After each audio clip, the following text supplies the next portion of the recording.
Kalau yang belang-belang itu ada juga lah belang-belang tak jelas. Baik Pak, terima kasih Pak. Oke, ada lagi yang lain? Ini saya tegaskan ya, ini saya nggak tahu, saya juga jujur aja lah, meskipun saya orang senior juga namanya kemajuan zaman, saya juga gagap-gagap juga lah menghadapi. Biasanya kalau orang tua beradaptasi ke teknologinya malas atau lamban atau apa, ya takut salah. Ya kalian lihatlah kakek atau engkong di rumah, ada orang Betawi nggak di sini? Ada orang Betawinya? Gak ada ya, engkong gitu ya. Kalau saya sih akrab dengan bahasa. Oh iya akrab, waduh, mana aja loh. Saya akrab dengan bahasa Betawi karena saya menulis sinetron Sidul Anak Sekolahan ya, sama sinetron si Mandra. Pernah nonton Tarsan Betawi? Saya yang skenario yang punya Mandra. Itu yang LP Sukesi main itu. Kalau Sidul Anak Sekolahan yang akhir-akhir lah, sebelum ada dua sequel ya. Sidul itu kan dari tahun 90-an berapa sequel. Nah, sequel terakhir, yang paling terakhir adalah sequel namanya Sidul Anak Gedongan. Itu Sidul yang kawin itu loh. Akhirnya kawin kan. Yang sequel sebelumnya juga saya juga. Tapi di situ disebutnya Marano Karno. Yang saya bilang, ini Sidul nanti dikira orang benar-benar pengecut loh, nggak berani ambil keputusan. Dari zaman dahulu cuma memilih antara Sarah dan Jainab aja nggak bisa, harus bikin kawin dong Mas Rano gitu. Akhirnya terjadilah itu. Nah, jadi hafal. Kalau ongkong-ongkong biasanya susah ya, bingung ya kalau HP baru atau apa, ya baru. Ya saya juga seperti itu. Tapi dalam konteks ini masih paham lah gitu. Kita harus tetap tahu perkembangan keadaan. Nah, kalian lah yang harus paham. Tapi saya juga tetap kayak seperti regulasi seperti ini harus ada kerjasama antar mata kuliah gitu ya. Kalau di mata kuliah lain mungkin saudara-saudara sudah jalanin ya, kayak Pak Uji gitu ya, dia ngerekam di rumah, dia membeli alat itu, dia membeli rekamnya, dia membuat, dia seperti ngomong seperti ngajar gitu di rumah, lalu itu ditaruh supaya dia nggak capek, tahun depan juga tinggal suruh buka mahasiswa gitu. Nah, saya termasuk orang yang kemana lagi saya harus mencari harus belajar editing. Selama ini kalau bisa dari dulu ya belajar editing tadinya gitu. Nah, saya jadi kerjasama dengan dosen lain, kerjasama. Tapi yang sekarang itu dilakukan regulasi baru ini saya bingung juga. Ada kerjasama antar mata kuliah kan. Jadi mata kuliah penulisan opini katanya mau dikerjasamakan dengan komputer grafis ya. Sudah belajar komputer grafis belum? Semester berapa? Sudah Pak, sudah 2 semester. Semester 3 ya. Diajarin apa? Bukan desain grafis lagi kan? Bukan hanya desain grafis, komputer grafis juga Pak. Iya, jadi gitu. Akhirnya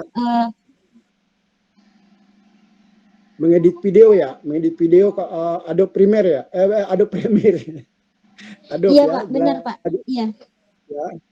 Ya, itu bagus ya, ya bagusnya begitu, dari dulu juga begitu ya. Jadi formalnya mata kuliahnya ini masih basic media cetak gitu lah. Tapi memang dosen-dosennya itu kayak sama dengan Pak Arif lah. Jadi dibawa praktek meliput, tapi kalian juga disuruh membacakan beritanya gitu ya, supaya akrab dengan berita televisi. Kan udah akrab dengan berita televisi seperti itu. Nah, kalian juga begitu, dari zaman dahulu jurusan penerbitan sebelum namanya jurnalistik juga begitu. Dulu kan penerbitan buku nih, mata kuliahnya itu masih banyak dominan di buku, bukan jurnalistik. Jadi ada misalnya pernaskahan buku 2 itu penulisan fiksi loh. Jadi belajar menulis cerpen itu. Nah, ternyata banyak juga yang pengarang cerpen. Jadi itu yang saya bilang, bully dia, misli dia, dosen bahasa Inggris itu dulu itu nulis cerpennya bagus itu dulu zaman itu. Dia habis dari PNJ kan ke UI, melanjut dapat beasiswa ke Inggris, jadi S2-nya dari Inggris, ya jadinya dosen bahasa Inggris sih gitu. Nah, begitu juga sekarang ini. Ya kalau komputer grafisnya bagus, kalau suka kalian jadi editor juga nggak apa-apa lah. jadi editor. Nah kemarin itu kejadian tuh di tahun lalu itu, kan tahun lalu itu saya tiba-tiba Dirjen Vokasi Kementerian Pendidikan memberikan ke PNJ memproduksi 100 video ajar mengenai 8 bidang kursus. Ada bidang salon, montir mobil, montir apa gitu ya. Nah itu ada 100 naskah. Itu mereka bolak-balik di hotel membahas itu dengan itu kerjasama antara Dirjen Vokasi dengan pelaksana kursus-kursus itu loh. Jadi pelaksana kursus salon, pelaksana kursus apa, pelaksana kursus perawatan badan, kursus jahit gitu ya. Mereka membuat naskah itu di hotel loh, bolak-balik. Terus di salah satu pertemuan itu saya TGP disuruh menyuruh pembicara mengenai penulisan skrip ya. Nah saya diutuslah oleh Pak Fauji. Saya pergi pertama ya saya memberikan aja karena saya juga memang selain menulis skenario film juga sering juga membuat skripnya dokumenter ya. Saya memberi materi biasa. Tahu-tahu kemudian kelanjutannya adalah bahwa mereka meminta mahasiswa PNJ untuk merevisi, memfinalisasi 100 naskah skripnya video ajar itu. Nah, gila.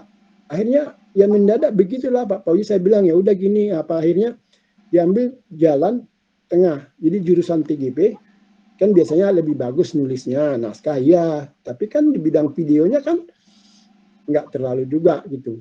Karena yang bagus itu jurusan TIK, teknologi ilmu komputer ya. Nah itu digabung, jadi 8 mahasiswa yang baik dari jurnalistik, 8 mahasiswa dari TIK digabungkan, jadi satu hari saya kasih masukan, kemungkinan nanti begini-begini kerjanya adalah bahwa konsep skrip yang kalian bikin paling bisa seperti ini, kalian memperbaiki. Padahal mereka belum ahli kan. Nah, syukurnya ternyata, tahu nggak apa akhirnya? Itu mulai hari Jumat, Sabtu, sepanjang Sabtu itu mereka saya drill, akhirnya saya ya kadang-kadang orang-orang dari kementeriannya juga biasa gaya pemerintah banyak ngomong gini gitu. Terus orang-orang dari kursusnya juga mencari perhatian sendiri, saya marahin semua. Kalau Bapak Ibu kebanyakan ngomong ini nanti mahasiswa itu sebenarnya kan nggak tahu menau, ini 100 naskah itu nggak sedikit loh. Kalau kalian suruh orang lain menulis ini, dia minta 5 juta, 10 juta satu episode loh. Kalau penulis yang saya bilang. Kali 100. 500 juta loh. Gitu. Jadi tolong dibantu mahasiswa saya ini untuk bisa menyelesaikan. Selesai hari Minggu malam. Jadi itu pakai metode kalau jadi pemret ya. Kita harus membuat anak buah kita itu dalam tekanan kalau udah mendekati deadline. Masa bodoh saya tidak peduli gitu. Saya nggak butuh alasan, saya butuh naskahmu selesai sore ini gitu. Emang begitu, kalau enggak ya majalahnya ya terbit dong, tabletnya nggak terbit gitu. Saya bikin gitu. Nah, ternyata mereka bisa dan kemudian tapi kemudian saya merasa dianggap karena saya bersikap seperti itu. Kalau itu nggak dilakukan itu nggak selesai, tapi banyak yang nggak suka. Saya bilang sesudah selesai hari itu juga, ya mereka dikasih juga sih, dibayar juga berapa ya satu orang. Itu saya mengundurkan diri dari proyek itu karena saya menganggap saya bekerja proyek itu nggak benar. Nanti yang akan membuat videonya juga anak-anak. Ternyata tahu apa yang terjadi? Anak-anak yang dari jurnalis juga ada yang bisa bukan hanya di naskahnya, bisa juga di editing dan di syutingnya. Karena apa? Ya di videonya belajar sendiri, tapi di editingnya dari itu tadi. Dari apa? Dari komputer grafis itu, dari Adobe Premiere itu. Jadi kalian jangan ini juga ya. Kalau memang nggak suka jadi wartawan, nggak suka jadi content writer, siapa tahu jadi editor juga kan. Nggak suka kerja di televisi, kerja sama ini aja, sama artis, sama tokoh, ngelola YouTube-nya. Mungkin gajinya lebih besar, kerjanya nggak terlalu formal. Kalau kerja di perusahaan di televisi kan, harus jam kerjanya kan ketat kan. Sekarang orang-orang televisi pindah jadi pegawainya artis-artis kan. Gajinya lebih besar, uangnya lebih cepat. Kalau dapat duit iklan, dikasih bonusnya gitu kayak gitu. Itu dalam kerjasama ini ya kalian juga belajar juga lah, tapi akan dikerjasamakan dengan komputer grafis dengan Pak Sulis juga. Jadi mungkin bentuknya ya ini kalian bikin tajuk rencana, kalian baca juga kayak Pak Arif dulu, kalian bacakan, tapi nanti akan dibantu oleh kerjasama dengan jurusannya Pak Sulis, komputer grafis mata kuliah. Tapi bentuk gimana saya nggak tahu, itu yang saya bilang, saya suka bingung juga deh, gimana sih regulasi baru gitu. Di semester 6 juga lebih kacau lagi. Kalau ini antar prodi, jadi jurusan jurnalistik kerjasama dengan jurusan desain grafis lah loh. Tapi ya gitulah, kita cobalah regulasi. Orang di kementerian asal bikin peraturan aja kan, dia nggak tahu bagaimana keadaan medan di masing-masing ini.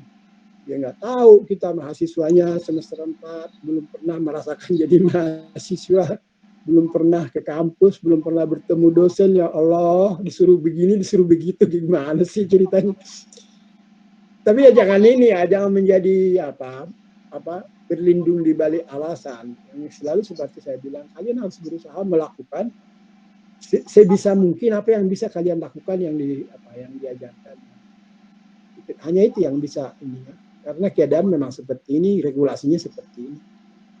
Nah itu, kalian harus belajar membuat tajuk rencana. Ada contoh tadi di itu ya, di yang saya kasih contoh. Kalian juga carilah yang tajuk rencana hari ini di Kompas ID atau di mana supaya tahu. Kenapa saya pilih itu contoh yang di materi itu. Itu tajuk rencana lama sebenarnya, tapi memenangkan kan tiap tahun akan ada memenang hadiah Adi Negoro, anugerah jurnalistik Adi Negoro. Kalau di Amerika itu namanya Pulitzer Prize, itu waduh sangat bergengsi sekali di Amerika. Nah di Indonesia ini sekarang terakhir kalau nggak salah ada 5 yang dapat, hanya 5 kriteria. Satu, liputan berkedalaman, in-depth reporting ya, untuk surat kabar, untuk radio, untuk televisi. Ada sekarang, dulu nggak ada ya, 3 itu. Jadi kemarin Hari Pers Nasional di mana kemarin ya, kok Nusa Tenggara ya, di mana sih, di Kendari kalau nggak salah kemarin. Tapi kata siapa digugurkan, di seluruh Indonesia terjadi serangan fajar kayak serangan malam atau serangan subuh yang seperti itu, suara itu dibeli, itu yang terjadi. Nah itu yang sebenarnya disoroti adalah sebenarnya sangat buruk begini ini, kalau pada akhirnya orang menjadi anggota DPR itu seperti mencari pekerjaan, silahkan mendaftar, ayo ini, padahal sebenarnya mungkin duitnya dari dagang narkoba bisa aja kan. Oh iya saya punya dana 4 miliar, langsung diterima mungkin, entah sama Nasdem, entah sama PDIP, entah sama apa gitu. Saya punya 4, padahal saya 2 tahun ini dagang narkoba mungkin kan. Jadi bersih kan saya, money laundry, jadi anggota DPR kan saya nanti kan. Itu maksudnya, bahasa kasarnya seperti itu tajuk rencana itu, bahwa tidak baik bahwa dalam pencalonan kader partai politik mestinya lebih punya seleksi, mestinya sudah punya daftar orang-orang kader-kader yang layak jadi anggota DPR, yang punya intelektual, yang punya visi kemasyarakatan kayak seperti itu. Ini bikin kayak daftar. Itu sebenarnya intinya tajuk rencana itu. Jadi sebenarnya dia menjelaskan berita apa yang sesuatu aktualitas yang terjadi dan penegasan moral bahwa itu tidak baik, gitu ya. Dalam rangka mencari anggota DPR dengan mendaftar ke partai politik. Dan itu nyata memang. Teman saya sendiri dia ketua Dewan Pimpinan Cabang di satu kabupaten. Berarti dia kan kadernya suatu partai itu. Kemudian dia terpilih, dia anggota DPRD di kabupaten itu, dia wakil ketua DPRD. Nah ketika dia pengen mencalon jadi calon bupati, mendaftarlah dia, kan harus ada izin dari DPP, Dewan Pimpinan Pusat partainya, ada persetujuan.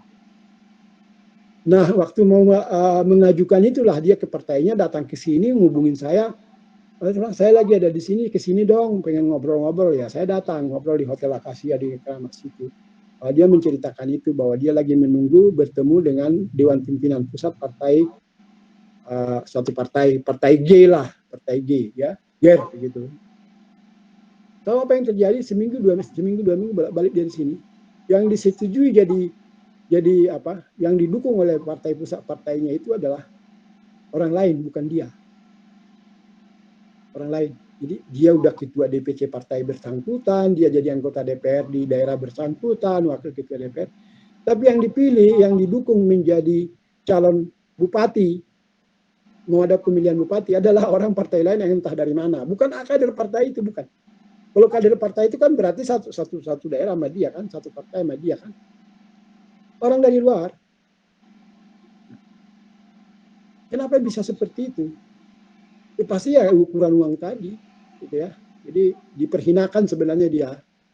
Dia jadi kader partai itu, berjuang untuk partai itu, jadi anggota DPRD juga di partai itu. Tapi ketika didukung orang lain yang dapat uang, itu diperhinakan, dipermalukan sebenarnya. Akhirnya dia memang habis periode DPR-nya dia keluar. Dia jadi anggota DPRD dan dia keluar dari partai itu.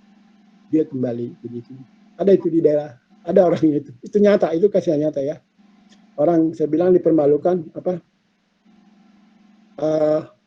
dipermalukan terang-terangan seperti itu, yang bahasa saya adalah bahwa maaf kata itu rok istrinya disingkap orang gitu loh. Dia berjuang untuk partai itu, dia orang partai itu, tadi kemudian yang dipermalukan dia, yang disetujui pimpinan partainya adalah orang lain yang bukan kader partainya. Ya itu banyak terjadi. Itu sebagai sebagai cerita background supaya memahami bagaimana pentingnya tajuk rencana yang ada di contoh itu. Itu maksudnya Kompas itu, bahwa ini berbahaya. Kalau ini kan konyol sebenarnya, ini mencalon jadi anggota DPR itu suruh daftar gitu. Dan nanti dilihat, oh ini kaya, ini banyak duit, oh berapa uang yang bisa kamu berikan untuk bahan kampanye, buat apa, ya udah masuk, gitu kan. Nanti dagang lagi, jadi calon anggota di mana? Ini berdagang lagi, bayar lagi. Jadi cari anggota dari daerah mana? Kalau dari Lampung kan, dari Bengkulu kan susah itu, dari Jawa Barat lah gitu. Tapi persaingan kita gitu kan, dari Jawa Tengah. Kalau dari Jawa Tengah buat PDIP, wah ini harus bayar uang gede itu, karena apa? Memang Jawa Tengah basisnya PDIP gitu loh. Nanti dagang lagi nanti. Kalau enggak ditaruh di Maluku dia, di Papua. Waduh. Ditaruh di Papua, orang-orangnya nggak mau milih gitu, gimana mau menang gitu. Kayak gitu-gitulah. Jadi banyak persoalannya. Jadi ini saya sebut supaya tahu apa sebenarnya relevansi dari contoh tajuk rencana itu adalah itu, bagaimana betapa berbahayanya dalam demokrasi bahwa pemilihan calon anggota DPR dengan cara seperti itu. Ya, nomor 4 ya. Ya, nomor 4 lah yang paling utama lah, tapi ya itu diambil dari penegasan berita juga lah, dari pasti ada berita juga bahwa ada pendaftaran calon-calon legislatif caleg gitu. Saya kira gitu. Nah sekarang yang harus tadi soal kerjasama itu, cobalah membuat seperti itu. Kalian harus tahu ya, paling mau tidak mau harus tahu apa-apa aja yang berkaitan dengan itu ya, yang berkaitan dengan pemberitaan yang banyak diberitakan, tapi yang berkaitan dengan